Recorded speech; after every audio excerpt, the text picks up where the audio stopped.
What's up everybody, Extra Million here once again with Totally Sick Bioshock Infinite Edition. This time we are running through Comstock House.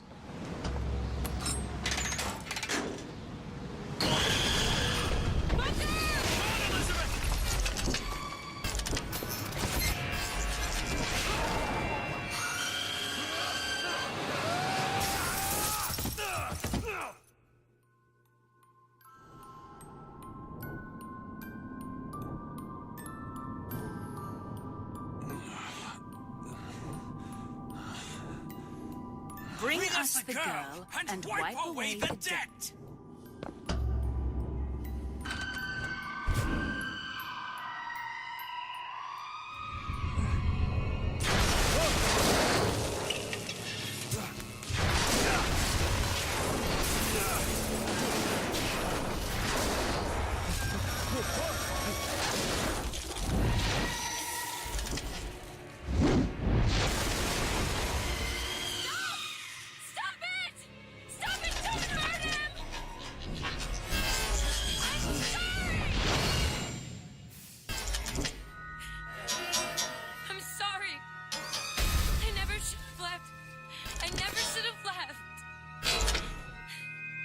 Take me back.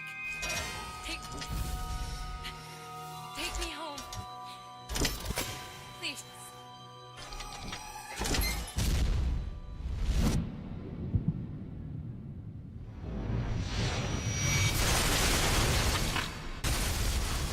So as you can see, Elizabeth has been taken by Songbird, and it's our job to get her back. What Booker does not know is that once he crosses this bridge, he actually enters a tear to several years into the future. After Elizabeth was taken from him, she was tortured by Comstock and eventually turned into a warped version of him, where she was sent to New York and the rest of the world to subjugate it, basically. It's July. Elizabeth! Can you hear me? And throughout the visit to Comstock House, you'll hear Elizabeth being tortured through various tears. Take me back to my tower. Please. Now, coming up is, this area features the one and only appearance of the enemy called the Boy of Silence, which is basically like they operate essentially similar to the cameras from the first Bioshock game. What is this place? Despite their appearance, it doesn't matter if they hear you or not, it matters if they see you with the cone of light that comes out of their mouths. There are 4 of them, I believe, that are in this area. This first one, you can't actually avoid, you have to trigger him. And he phases in all of these enemies. They only have melee attacks, but they're really tough and they have a ton of health, which is why I will be using Spare the Rod to kill them instead of Electric Punch.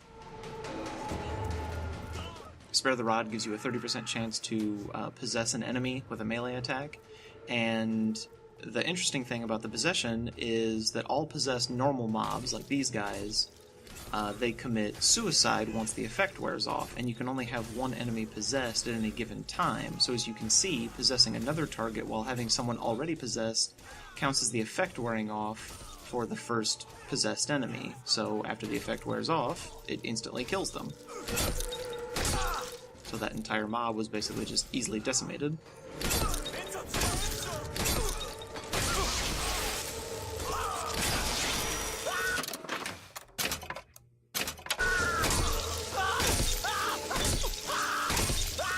I'll be using Spare the Rod in the next video as well, because it is actually fairly useful in that particular encounter.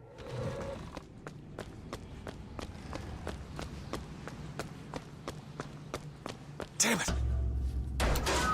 So now we'll call the elevator, and that was pretty much the majority of the fighting that I'll be doing in this video. The rest of it will basically just be running away from enemies and trying to get through the area as fast as possible without taking too much damage. Doesn't matter. Just gotta get to the Warden's office.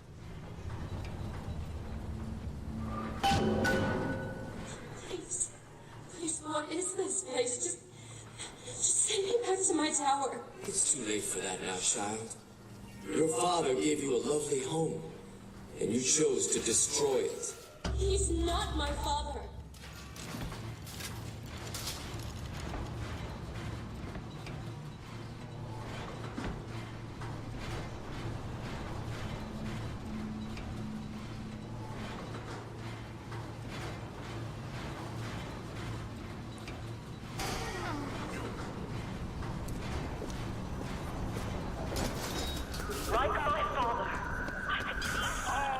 So these areas have the rest of the Boys of Silence. You can pretty much just run by all of them, because the enemies that they phase into existence only follow you so far.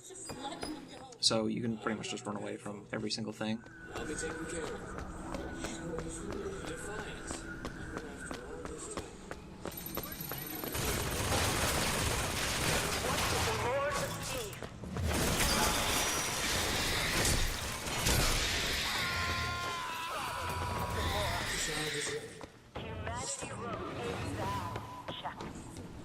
Your surgery is tomorrow. There is an interesting skip that you can do in this area if you're using Vigors. From the ground floor, I believe you don't even have to use the elevator. You can lock onto one of those turrets with the charge Vigor, and then you can just sort of zip up to this floor. A man once promised me that he would free me of my chains. So now we're in the Warden's office. He abandoned me to serve his... And this is, as many people will know, this area has a huge jump scare because as soon as you go up to the Warden's office and activate a switch, a Boy of Silence spawns directly behind you. Species deserve. There's the switch.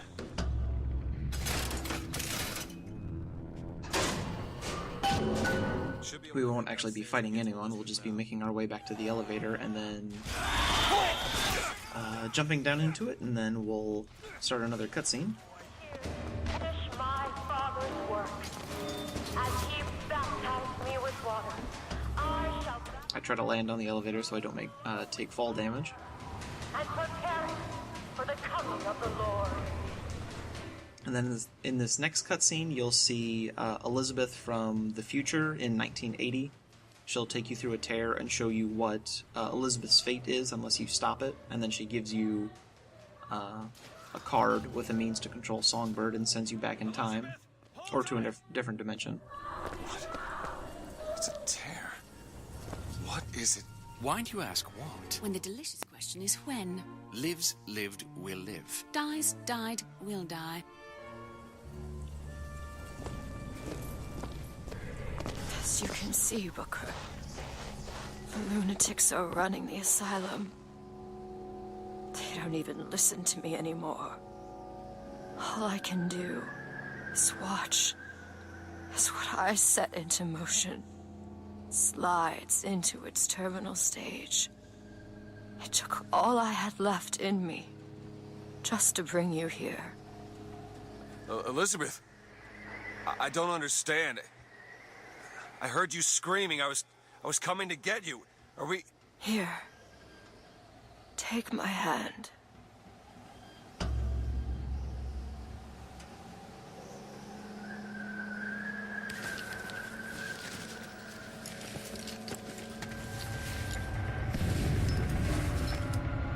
The seed of the prophet shall sit the throne and drown in flame the mountains of man. Say what you will about Comstock. He was a hell of a fortune teller. Wasn't the torture that broke me. Wasn't the indoctrination.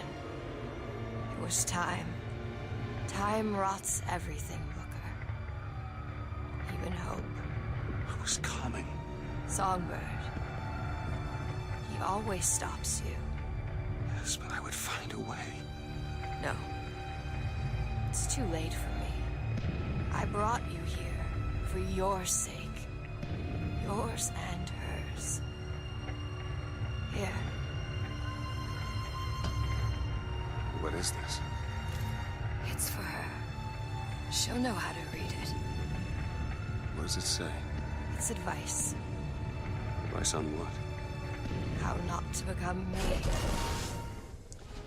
So now that cutscene is over with, our basic job is to liberate Elizabeth by pulling 2 levers that are in this area. This is pretty much just a suicide run. I don't really fight any of the enemies. I try to just use the enemies with deadly lungers and pull myself towards where I need to go.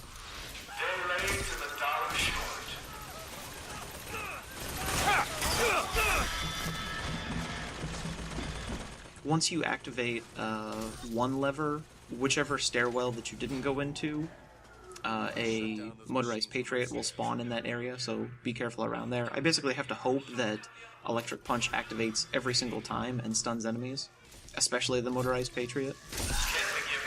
Once you activate the second lever, you are pretty much home free. That will start up a cutscene where Liz will attack some enemies with a tornado. And while that cutscene is going on in the other room, you cannot be damaged by the enemies, but your walk speed is reduced, so you'll see me sort of like try to hop for my life to the end of the level. And then once you talk to Elizabeth, all of the enemies despawn.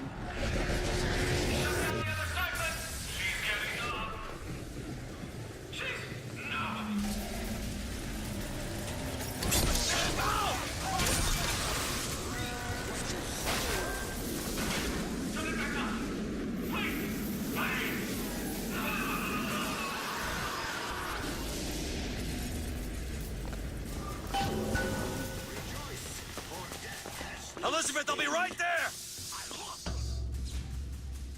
I also think it's kind of funny that they used sort of like a video game cheat to avoid showing how Liz puts her top back on, because I'm assuming it would have been fairly difficult to animate like all the cloth physics. So right when she's about to turn it on, or to put it on, Booker looks away and grabs his Skyhook, and then when you look back, she's already got it on. So I didn't notice that the first time, but once it happens here, I was like, oh my god, they totally did that so that they could get away with not showing it. New York. Sort of like in video games, how they never show anyone sleeping under covers because it's very difficult to animate cloth physics. She's given us a way to get past Songbird. We're gonna find an airship and we'll leave Booker. Paris, Elizabeth. Remember, you wanted to go We're to... not leaving. We are going to find Comstock. Why? You saw what he turns me into. I will not allow that. And so what, you're going to kill him? This is where you start moralizing, Booker. You forget. I know you. I'm not going to let you kill him. Really? Booker? What are you going to do to stop me? Not a damn thing. Because I'm gonna do it for you. Now, I believe that card that Liz has, that has the clue on it, that text that's on there, someone actually did translate it, but I don't think it's anything meaningful. I think it was just, like, placeholder text by the developers. Calls it. When did you So learn we'll that? get some more health there, and then we'll go to the elevator. How long? And that's pretty much all for this video, and I will see you guys next time. Needs picking. Keep a lookout. All yours. This doesn't make any sense. Everything here is a cipher that I understand except for this symbol. It's a cage. Did she say anything about this? No.